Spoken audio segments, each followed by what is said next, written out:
Hi there Kit fans, it's Louise with you today on behalf of Kitaholic Kits, and I'm sharing a new 12x12 scrapbook layout. Now this layout was inspired by the shimmer paints. So what I wanted to do was to add some paint to a plain paper and then cut circles. So I had this idea in my head that I wanted to lay out some circles. I wasn't sure if I was going to do them in straight lines and stitch through them, or actually make a circle out of them, or just a cluster, but I end up, as you can see by the finished layout, going with a lined sort of background. And so when I'm using the acrylic paints, and I'm just using ordinary old cardstock 9x12 that I get from my local discount store, and I'm using just a little bit of water, so the paint spreads a little bit easier if you pop a bit of water on there and you don't sort of use too much of the actual paint. So once these are dry, I'm going to go ahead and cut them into circles. So using my circle cutter, if you've got a punch, even better. I don't have a circle punch, so I have to use my circle cutter, but I'm going to go ahead and I'm going to cut a whole bunch of these little circles. And I want them to sort of overlap a little bit. So you can see it's got a lovely shimmery colour, and I want there to be like little bits of the turquoise, little bits of the custard colour, little bits of the red, little bits of the green, so that I can sort of build this embellished background.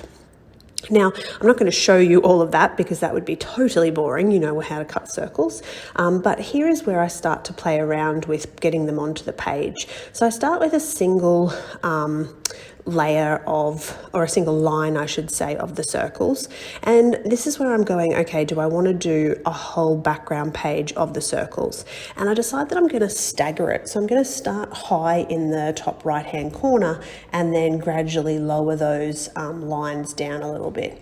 And in hindsight, I probably should have measured this and made sure that they were going to stay together a little bit better, but you know what, I still think it works. And because I'm going to embellish and cover this page background up anyway, it doesn't necessarily have to be completely perfect.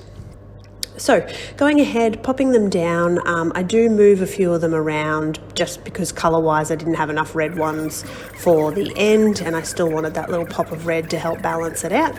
I've gone off to my sewing machine and I have stitched just a single layer through those. So this does two things. A, it helps keep them adhered to the page, but it also adds some interest and some texture. I have this little torn sheet of black background. I chose a couple of photos just from my stash of what I had printed. These are of my two boys, and it's their first time going to gold class movies. We don't have gold class in the town where I live, so it was quite a treat to drive 3 hours and actually go to gold class where they serve you food and you get to sit in a recliner and things like that. So they were pretty excited.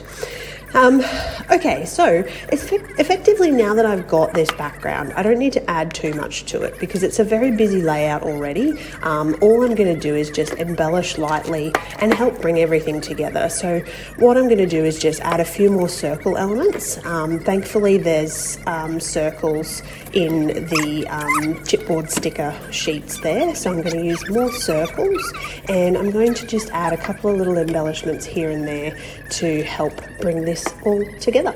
So that's my final layout for the month. I hope that you enjoyed that. Thank you so much for watching.